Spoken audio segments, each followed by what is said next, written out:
eto na. Yung hinihintay ninyo. Lilinawin ko na sa inyo kasi marami nag-comment na kesyo bakit Friday nagpakawala pa, loading day na nung hapon. So bakit nagpakawala ako ng kalapati na may sugat? Ito po yung tunay na pangyayari, ano? So bago kayo magalit sa akin mga kaamigo, ipapaliwanag ko sa inyo isa-isa yan. Okay? Ayoko na sanang buksan yung issue na to kasi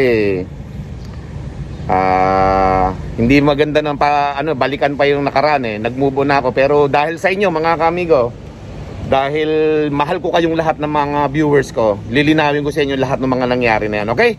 Nagkakalapati lang, wala na akong masabi. Lupit na mga ibon, dalaga niyang kalapati. Siya ay nakakabilib, taong mapagkumbaba. Kilalang kilala niyo, punong ministro. Okay, time check mga kaamigo, 6:32 ng umaga. Magandang umaga sa inyong lahat mga kaamigo at mga kalapatids. So Friday morning mga kaamigo, at kargahan na mamaya, eto, ano nyo yung kaulapan, no?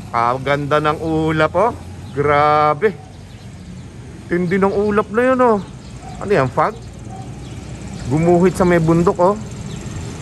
Okay. So mamayang hapon na ang loading mga kaamigo. Piplap natin. Meron pa tayong dalawang live. At syempre meron din tayo kakarga na isang cut-off, ano? Okay. Panabla ba? Okay.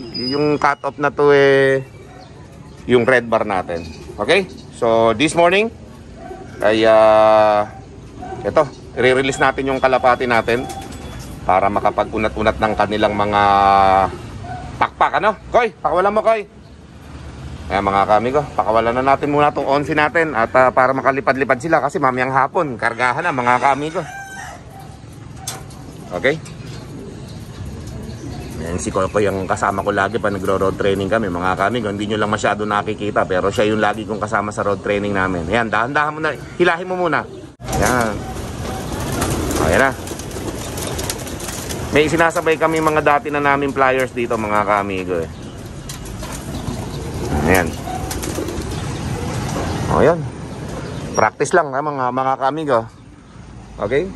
So this morning mga kaamigo marami tayong dapat ng pag-usapan mga kaamigo para mawala yung mga pagdududa sa akin, para mawala yung galit ng iba, para mawala yung ating mga nakaraang vlog.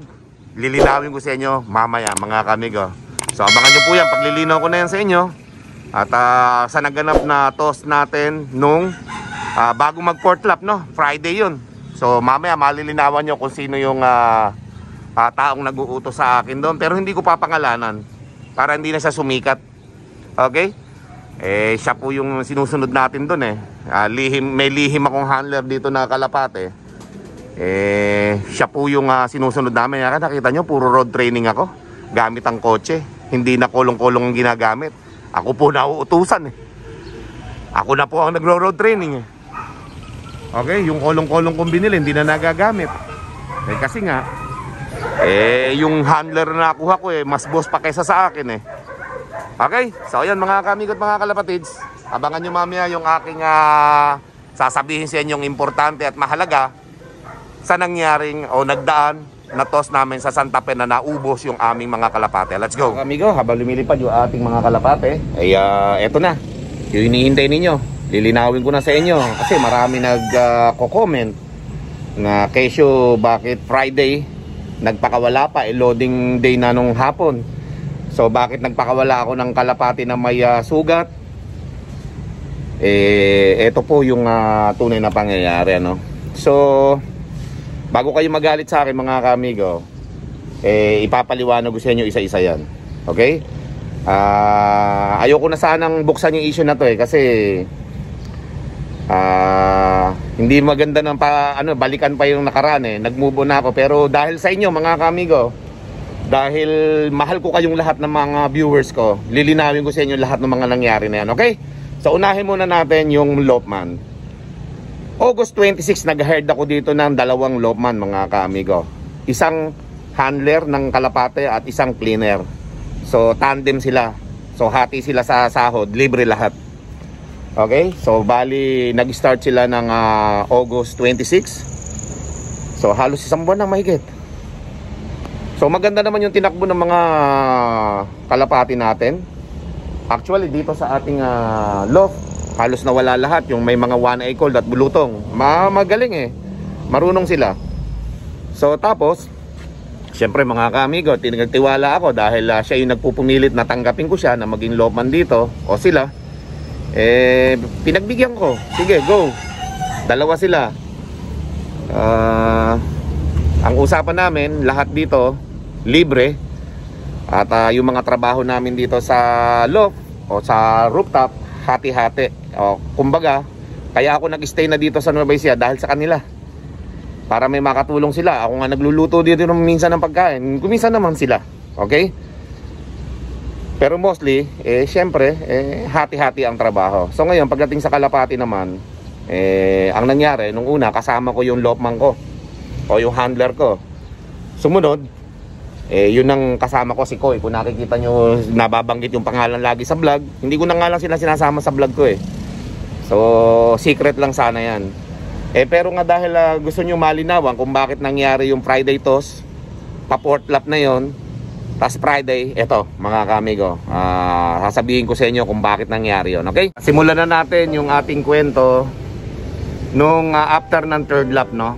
So, nag-toss kami ng Wednesday, okay? Yung date niyan siguro ay 26. No. Okay, third lap na. September 26 na yung kukwentuhan ko kayo. Nung Miyerkules na kagad, shortcut na para mabilis. So Miyerkules nag-toss kami, it's okay, Santa Fe naman. Dun din sa lugar na kung saan kami nag-toss nung pangalawa. So nag-Santa Fe kami sa likod ng public market nila. So lahat naman ng kalapati namin noon is nakauwi. Bali 19 pinakawala namin noon sa training na yon. At 18 nakauwi, isa yung na late, kinabukasan pa umuwi.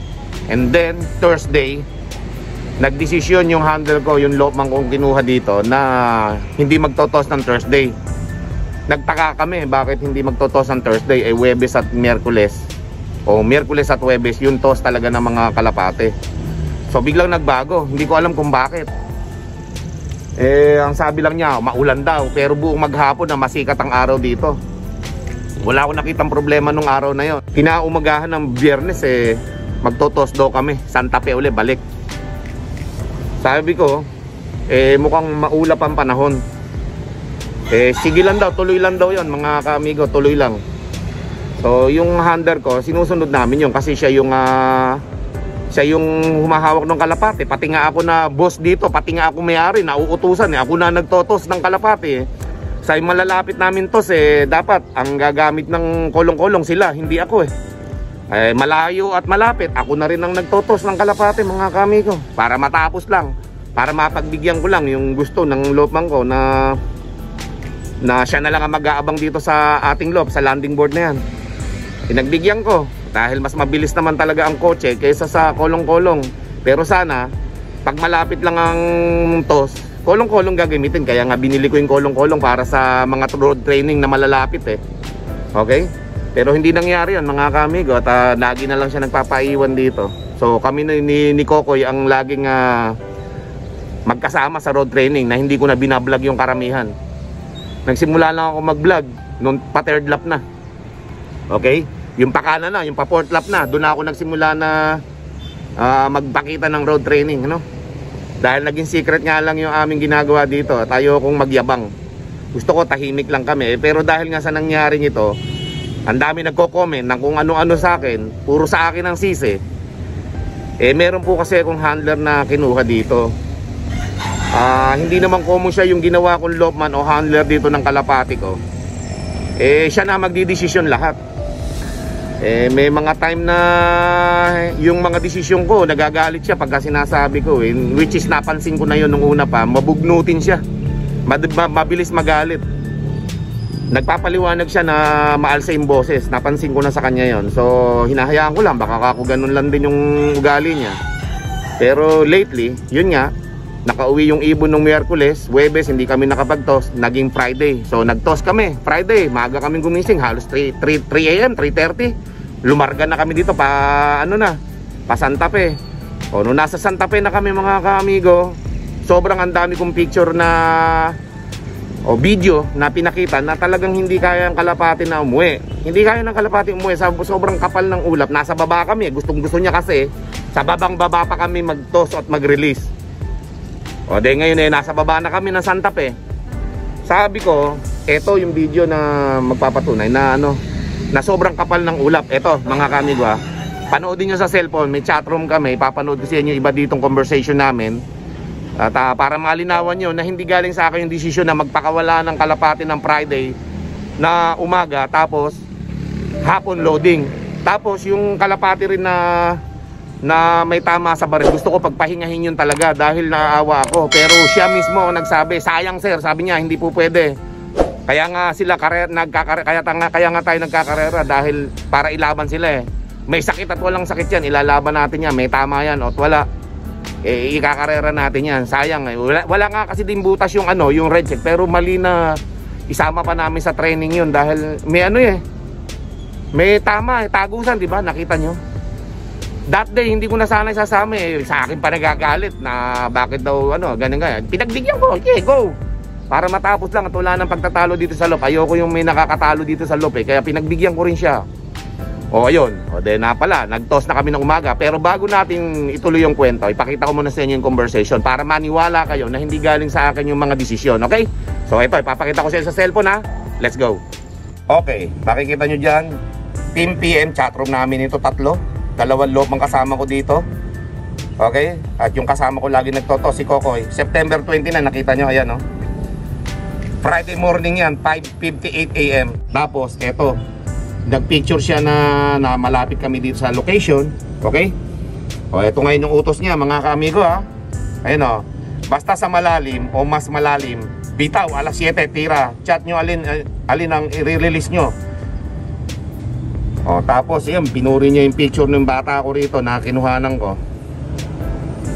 O tapos ito, nagpakita ako ng video. Ito, ako na mismo nagsend niya. September 29, 6:30 AM. Alas 7 ang gusto niyang bitaw. Ayaw niyang papigil dyan Eto yun, pakinggan nyo yung aking video na sinend sa chatroom namin para maniwala kayo na hindi galing sa akin yung utos.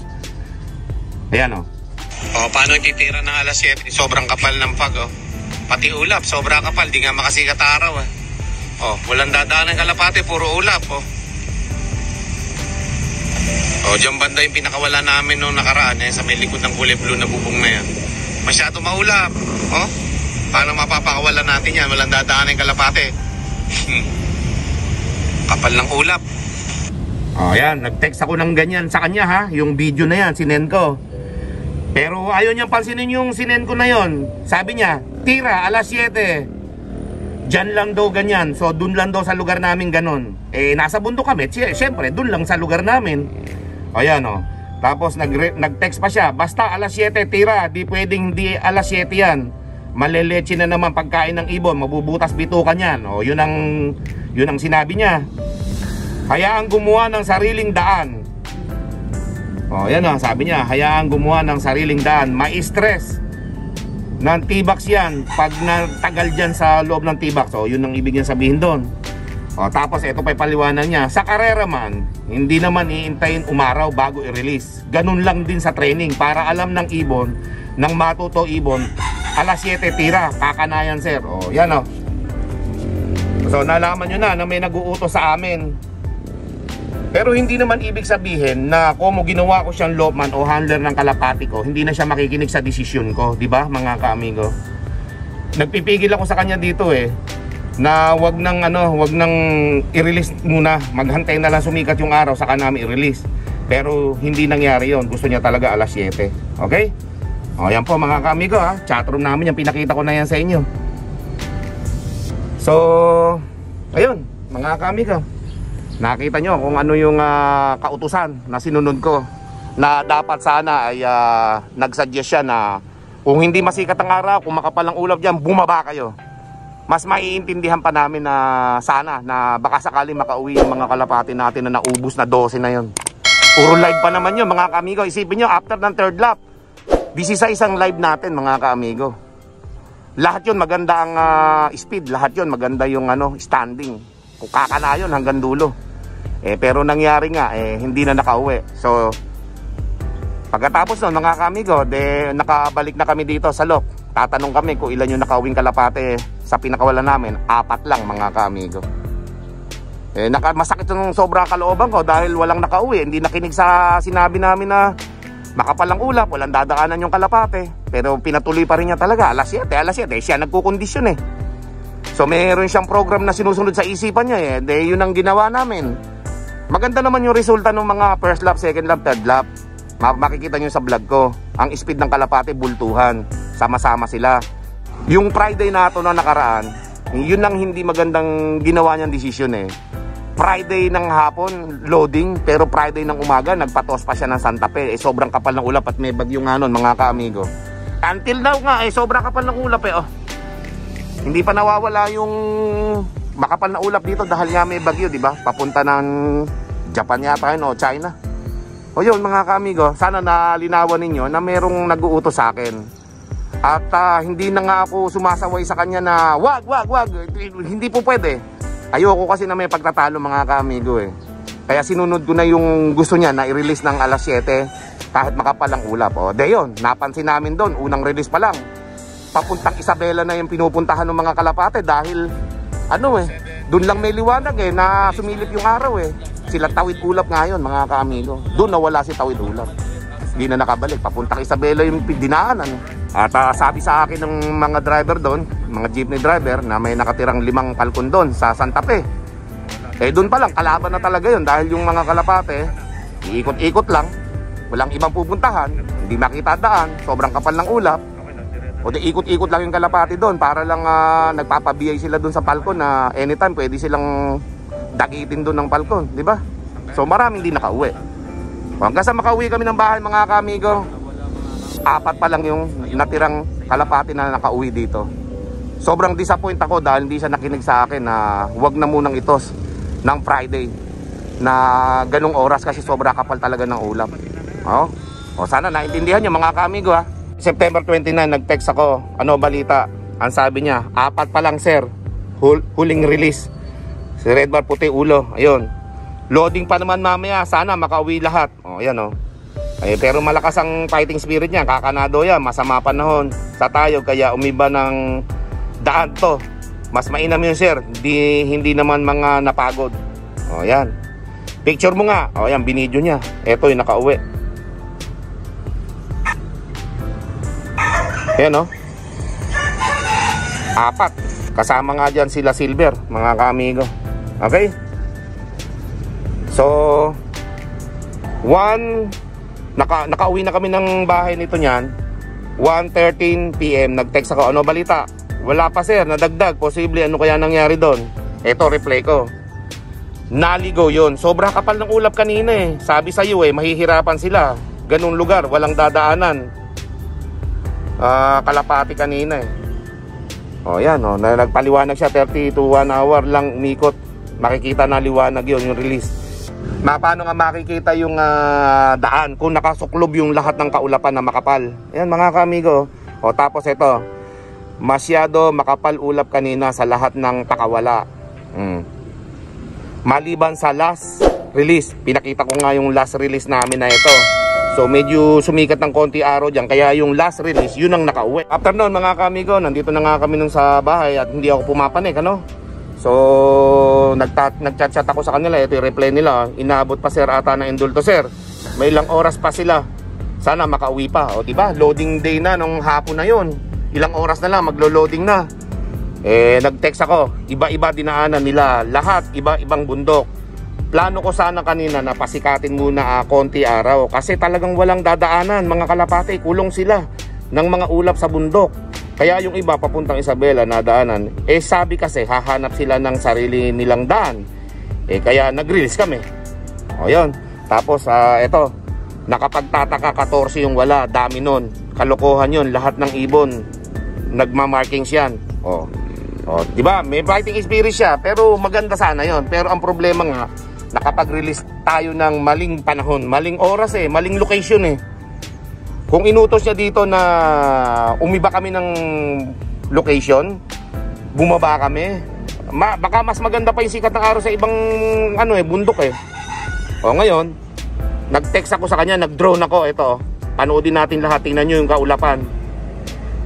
Iyan yung kaulapan ng drone ha. Yung 144, nag-send ako sa kanya ng video na nasa drone. Kasi kakakopy ko lang yan sa laptop. O ito, panoodin nyo mga kaamigo. Yan o. Makapal pa rin yung ulap nun eh. Talaga na obliga lang mag-release dahil nga inuutos niya eh. Ayan o. Paikot yan mga kaamigo. Diba? O, walang dadaanan yung kalapate. Kaya kulong na kulong. Ayaw niya maniwala na hindi kakayanin ng kalapate eh. Sabi ko sa kanya, tingnan mo drone shot. Walang dadaanan ng kalapate. Nakasuklob mga ulap sa time na gusto mo na i-release, 7 AM. O, dyan na natapos yung namin. Pinaliwanag, hindi na siya nag-reply dyan. Alam nyo kung ano reply niya? Mga kaamigo? Sabi niya, ano sir, lilipad pa ba natin yung natira? Magpapaalam na po ako pagtapos ng north na ito kung lilipad pa po.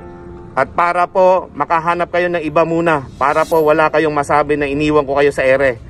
Baka nga po siguro mali ako, baka po may mas magaling na iba sa amin. O, makakahandle kayo ng kayo o makuha. Salamat sir. O, basta't ganun. Ako lang po ang bababa. Kung gusto po ni Kokoy na maiwan, wala pong problema sir. O, di ba? Nagpaalam na siya kaagad. Hindi mo nga lang nag-sorry doon sa decision niya eh. Dapat doon, magandang ginawa niya doon.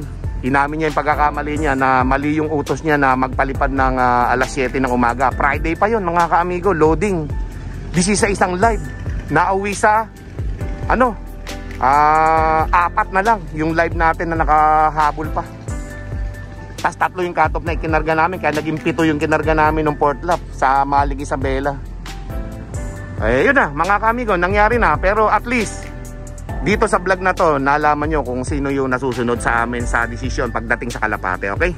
So yun mga kaamigo, sana naintindihan ng mga manonood natin, yung mga nagko-comment, na sana tumigil na kayo ng pambaba sa akin. Kasi hindi ko sana ilalabas ito eh. Kaso ako lagi ang sinisisi eh, na bakit ko ginawa yun eh. Hindi po. May nagkukondisyon ng kalapati ko. Sila yung namamahala sa kalapati ko. Ako lang ang taga road training.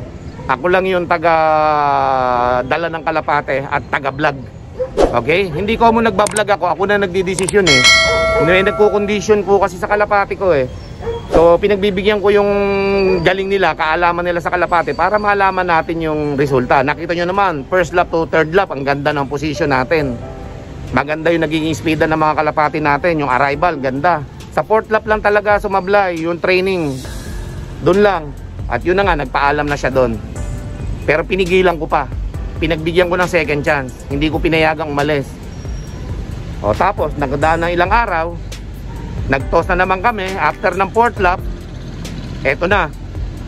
After ng fourth lap, siyempre magte-training na naman kami ng Wednesday. Nag-training kami noong nakaraan sa Karanglan, di ba? Hindi kami tumuloy ng Karanglan. Nadala na ako eh. Kahit gustuhin niya magpakawala kami ng Karanglan, hindi ko ginawa mga kaamigo. Ako na nagdesisyon. Pumayag na rin siya. Bandang huli. May bibitawan ng Karanglan. Nakita nyo, ulap ng Karanglan. Sino magbibitaw nun? Sobrang suklob ng ulap. Idadalawa na lang yung live. So binaba namin. Pumunta kami ng San Jose mga kaamigo. Doon namin pinakawalan. O tapos kahapon, Huwebes, mga kaamigo, gusto niya mag-release na naman ang dalawa. Karanglan uli. Hindi na ako pumayag mga kaamigo. Kasi kapal ng ulap eh.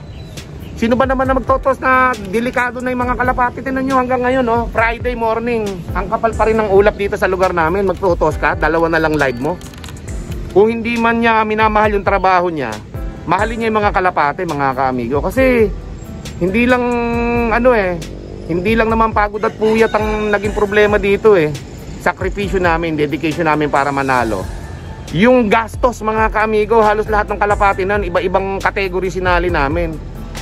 Tapos nawala ng ganun-ganun lang, walang kalaban-laban sa bundok. O tapos dalawa na lang ang live namin, ipagsasapalaran pa ba? De sabi ko, magte-training sila Webes pa lang ng Miyerkules pa lang ng gabi, tinatanong ko kung may training, tahimik lang siya, di siya nagsasalita. Hanggang sa gumising ako ng 6:30 in the morning. Doon lang sila nag-text na may training, biglaan pa. Webes kahapon.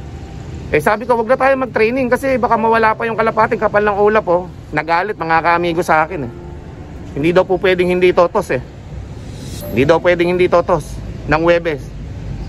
Okay? Kaya yung pagkakagalit niya sa akin bababa na daw siya bilang lopman. Sinisigaw doon sa parking, nasa kwarto pa ako Actually nasa CR pa ako noon. Pagkagising ko, ganun agad ang tema niya. Nag-aapurang mag-road training, samantalang ang haba nung gabi hindi niya sinabi na may road training ng Webes ng umaga. Kung kailang umaga doon nag-text. Nagkukulong lang siya doon sa kwarto niya, hindi siya umaalis doon. Ganong yun, diba? Feeling bossing, mas siya pa yung bossing kaysa sa akin. Kung mag-utos akala mo, diba? Ako yung lopman na uutusan niya, kabundakay aalis agad. Diba mga kaamigo? So yun, sigaw ng sigaw sa parking na ayaw na raw nila, uwi na raw sila. Hanggang sa pumanik na ako. Doon na kami nagtalo. At yun nga, hindi maganda yung mga naging sagot niya sa akin. At magpapaalam na raw siya. Pinayagan ko mga kami, pinaalis ko na rin. Gusto niyang umalis sa second time, pinayagan ko. At sinabi ko na rin sa kanya na hindi ko na siya kailangan. Sabihin na natin kako, ikaw ang pinakamagaling na lopman dito sa buong Nueva Ecija. Pero kako, sa ugali mong yan, walang tatagal sa ugali mo na yan. Employer na lalayo sa'yo, hindi ka tatanggapin kako sa ugali mong pinakita na yan Mas ikaw pa ang boss kaysa dun sa may-ari Hindi ka tumatanggap ng suggestion ng may-ari Gusto mo, yung program mo pa rin masusunod Kahit na alam ko na magdidelikado yung mga kalapati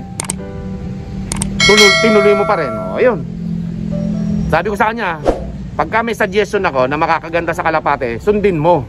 Kasi ako yung boss mo, ako yung may-ari ng kalapate, ako may-ari ng loob, sa akin ka nagtatrabaho Nagalit siya dun sa mga ganung pagkakataon na sinabi ko sa kanya. Ayaw niya na sabihan siya, ayaw niya napipigil siya sa ginagawa niya. Hanggang sa, yun na, nagtalo na kami. Sinisigawan niya ako mga kami ko, grabe. For the first time ngayon lang ako ginanito ng lopman dito. Tatago ko na sana ito mga kamigo, pero ang dami kasing nambabasa comment na so ganun, wala naman silang alam na may lopman ako. Sinisikret ko nga lang. Yun. Nangyari. Umalis na siya. Eto, mula kahapon hanggang ngayon Friday, wala na akong lopman na namamahala sa conditioning ng mga kalapate. So, this is it. Ganun talaga pinayagan ko siya maging lopman. Kulit ng kulit na maging lopman dito kahit libre nga lang daw Pero hindi naman nga po pwedeng libre, di ba? Ang kaamigo, yabang lang din siguro niya yun nung nag-a-apply para tanggapin ko siya. Pero tinanggap ko pa rin siya. Together his companion. May sinama siyang cleaners dito na kasama niya, yun nga si Koy. Wala rin. Bigo tayo sa lopman. Pero hindi na ako mag-hard ng lopman mga kaamigo. Dala na ako. Ayoko na. Okay na, ako na maghahawak ng kalapate dito. Win or lose, lalaban muna tayo. Okay? So meron pa namang lalabanan na pang South tsaka Summer, dalawa pa after nitong North Derby race. So hanggang doon na lang muna siguro si punong ministro sa dalawang susunod pa na club race na yon. After doon pahinga na. Okay na yun mga kamigo. Hindi ko kakayanin yung mga ugali ng mga tao dito sa Nueva Ecija. Hanggang pinapakitaan mo ng kabutihan, ibinibigay lahat ang gusto nila. Pagdating na huli, ako pa rin ang naiiwan sa ere. Okay? Mahirap pala magkaroon ng lopman na magaling dahil mahaba na sungay.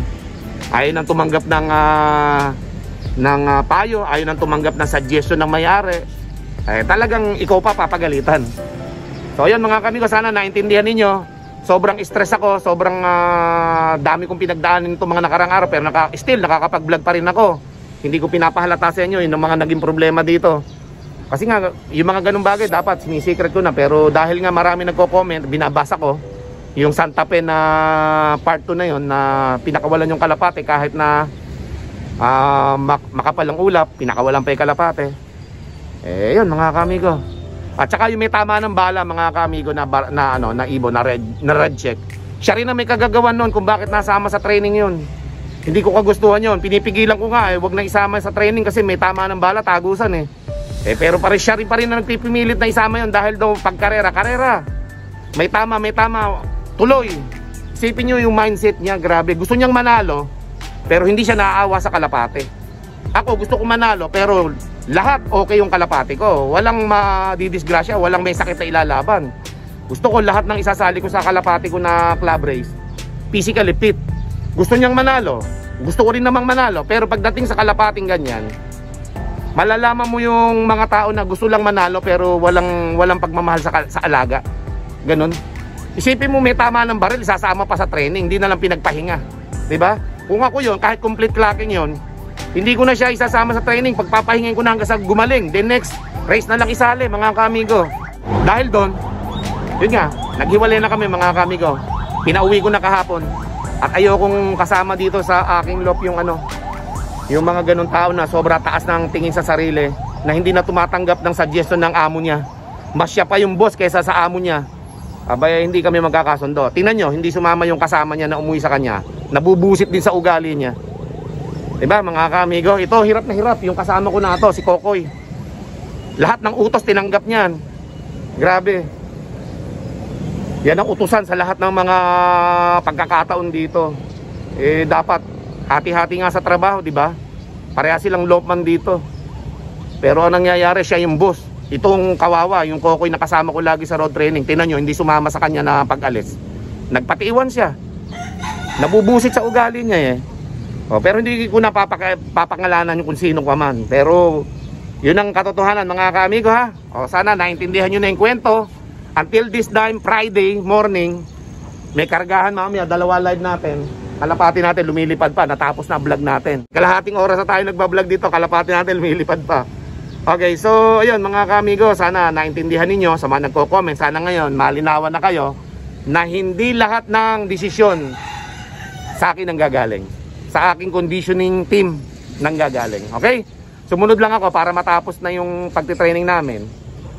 Pero pumalpak nga sa 4th lap na yun, Santa Fe. Okay? Yun mga kamigo at mga kalapatid, sana nalinawan nyo na.